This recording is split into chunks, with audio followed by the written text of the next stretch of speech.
Well, I certainly appreciate this opportunity to visit with you all today. I can tell you right now I cannot do justice to what our community's been through over the last 16 months. I'm gonna do my very best. But there's a tremendous story here, and it's something we're proud to share, and hopefully you'll learn something from our experience. May 22nd, 2011, Joplin, Missouri was a sleepy Midwest town, about 50,000.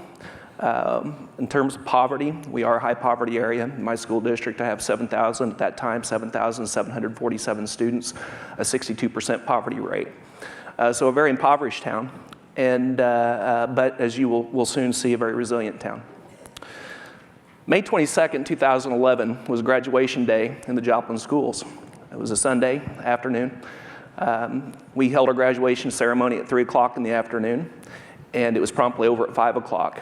At 5:17, I walked out of the auditorium at Missouri Southern State University following the graduation ceremonies to the sound of tornado sirens.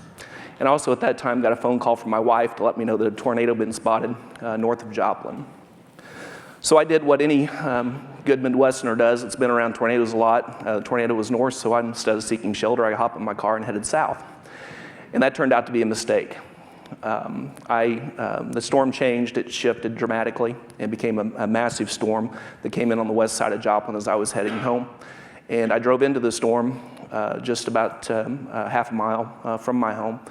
Broke the front windshield of my car, and I was fortunate I was on the leading edge of the storm and was able to get out of it before something horrible had happened to me specifically. But following the storm, I was able to go back, and I was about 120 yards from where it was doing tremendous destruction to our community.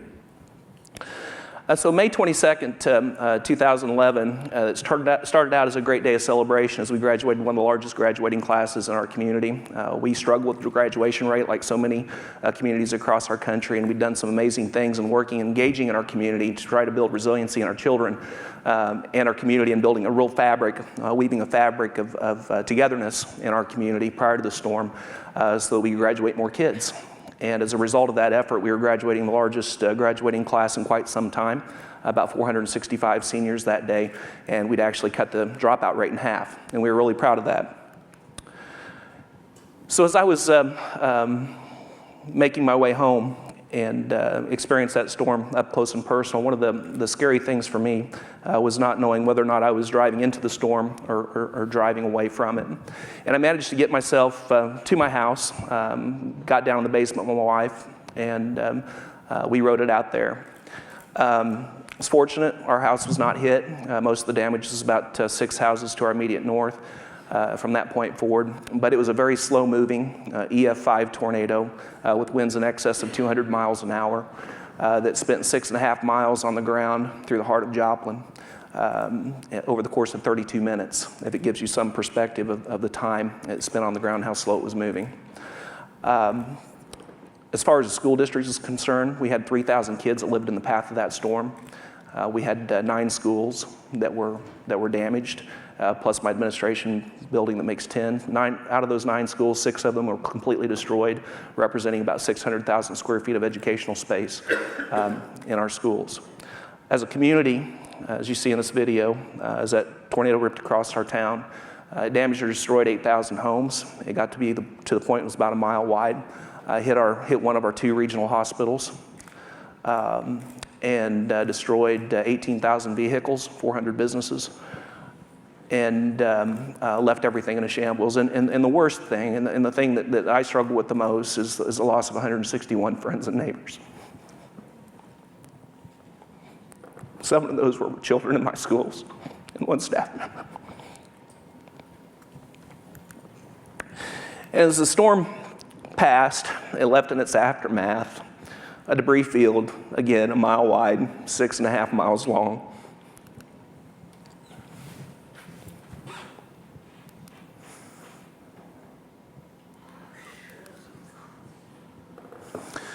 And this particular picture holds special significance to me. It belonged to a young lady that I'd handed a diploma to about an hour before. And she was driving home, still in her cap and gown, with a friend of hers, and ran directly into the EF5 tornado right in front of St. John's Hospital that many of you probably saw pictures of. She was carried 50 yards in her vehicle, landed in Cunningham Park across the street from the hospital, And the good news story, first miracle that I was aware of, she walked away with that from cuts and scrapes. She and her friend both. She was on news just a few days later telling her story. So as we think about the challenges in our community, we had a bigger challenge above and beyond just the physical damage to our facilities and the infrastructure to our town. We also had a tremendous amount of damage in terms of a lot of emotional loss. But on top of everything else, we had another problem. And I think from the next few pictures, you'll get a sense of what that problem is. We had children in the rubble. And I don't know how many of you in here are parents or grandparents. I suspect all of you, aunts, uncles. And there's no worse feeling in the world than being in a supermarket and having lost your child.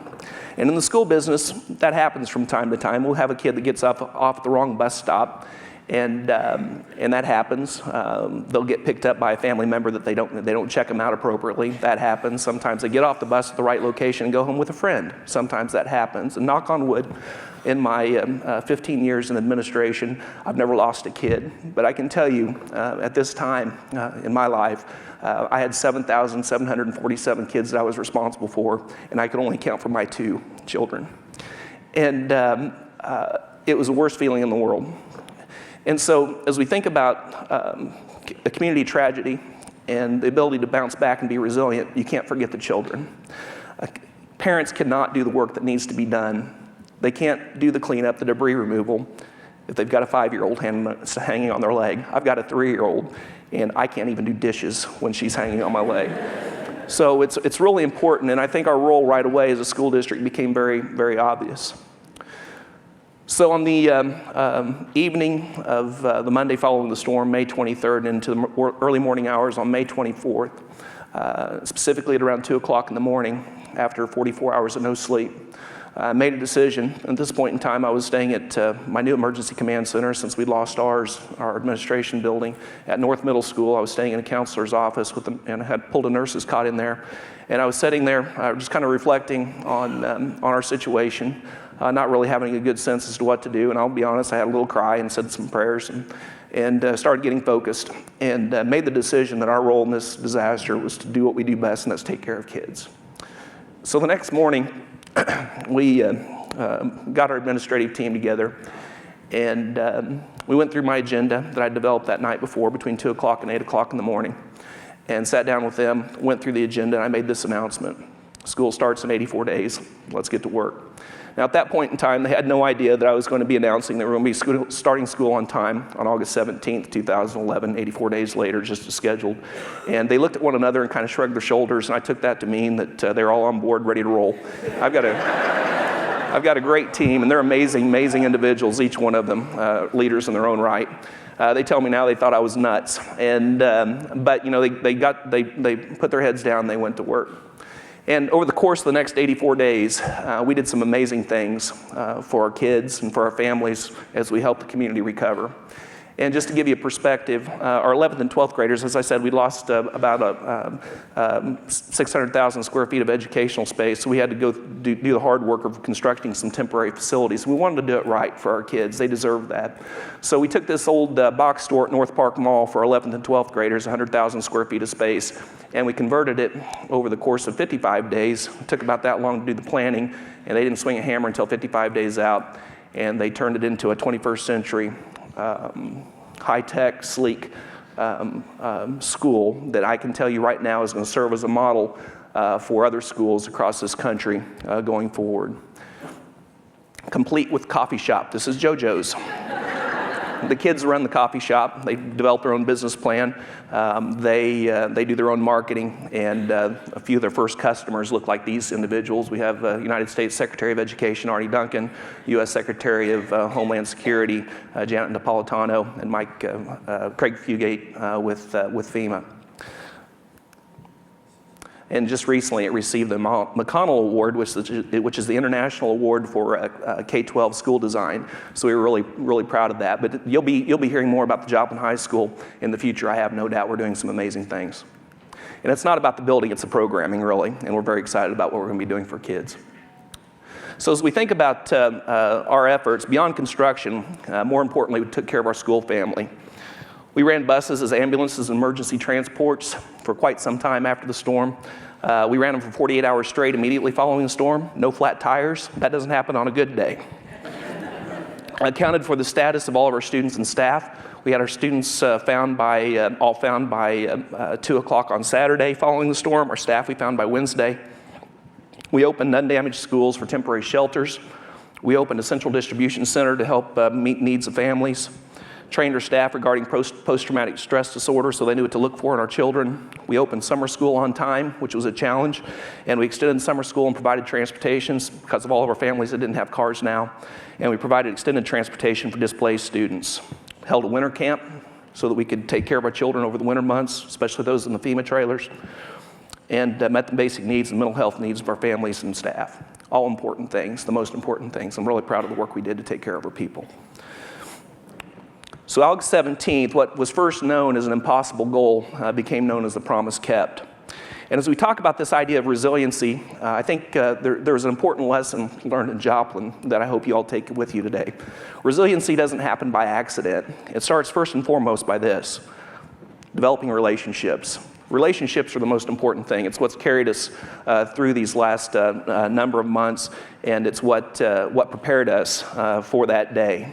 Prior to the storm, we developed a program called the Bright Futures Initiative. You can Google it and learn more about it. But it's based on this simple concept, Maslow's hierarchy, that I'm sure you're all familiar with, that basic needs have to be met first before children can become self-actualized. And so we began the process of developing a rapid response system that we could guarantee that we can meet any child's needs within a 24-hour period. And we've been highly successful, and I'm going to show you how. This is what the framework looks like.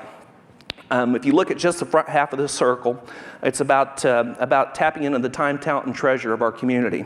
And time, talent, and treasure looks very different than maybe what you think about in terms of resources.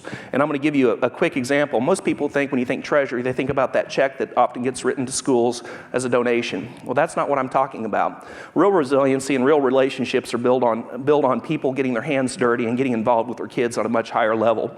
And so as an example of that, I went to Emerson Elementary School. It was one of the schools that was destroyed. This was back in January of 2011, prior to the storm. And I walked in, and there was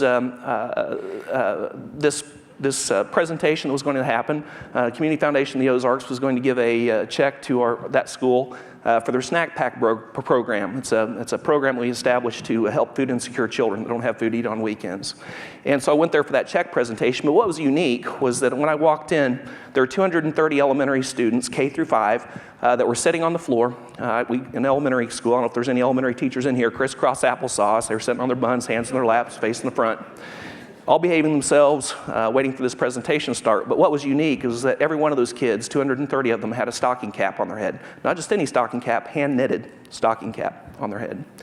And so one of the parents that I knew that I was standing next to, I asked her, I said, "What's up with all the stocking caps?" I didn't know anything about this.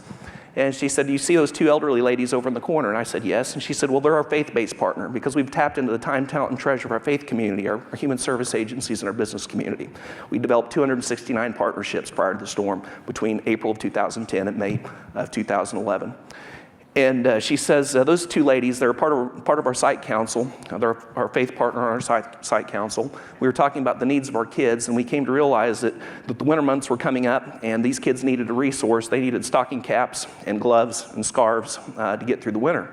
And those two ladies took it upon themselves because they had the time, they had the talent, they both knew how to knit, and the treasure that they had was the yarn that was in their closets. And the two of them hand-knitted those stocking caps between Thanksgiving and Christmas. It was an amazing thing. And I knew we'd hit a home run at that point, because what I learned was that not only had our community bought into our schools, they owned those schools.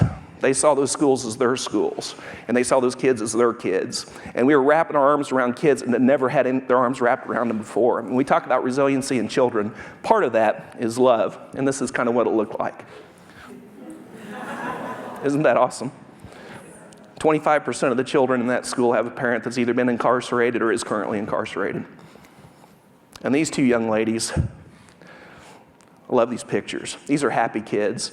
And I don't know how warm those hats are going to keep them or how long it'll be before they lose them, but they know somebody loves them. And that's what's important, I think, when we talk about resiliency.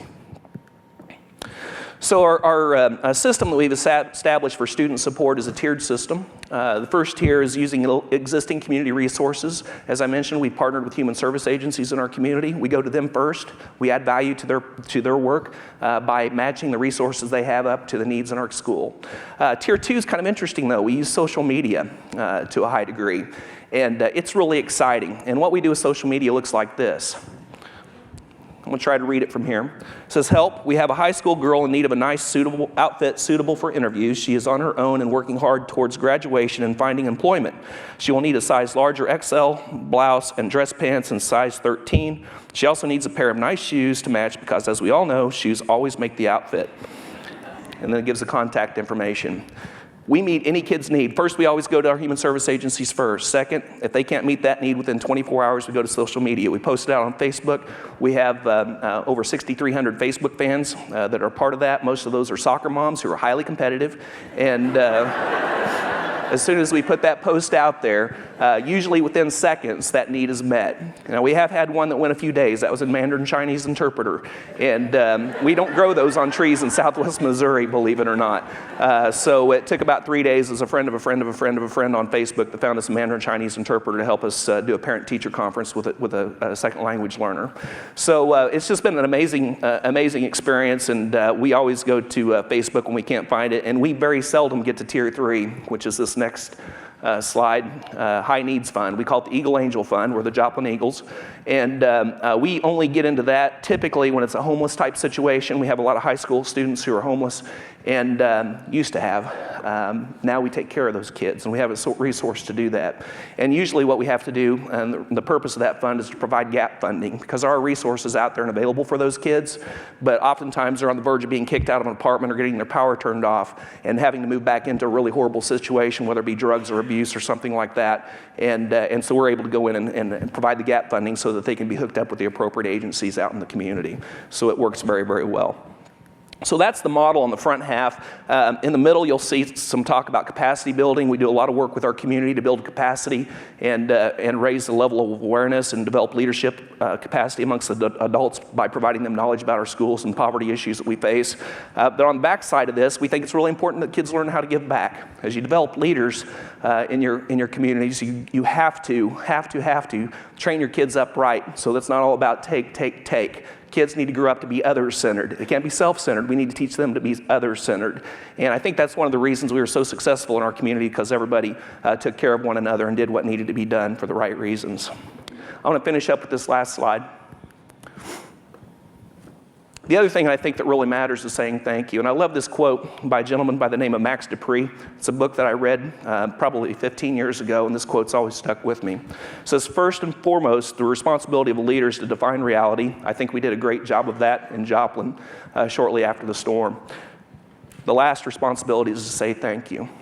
So on behalf of a grateful Joplin Schools, I appreciate this opportunity to come here today and say thank you to people from across the country and around the world who have provided resources to help us in the rebuild effort, who have done the right things for the right reasons, and have allowed us to get to where we are today. Thank you very much.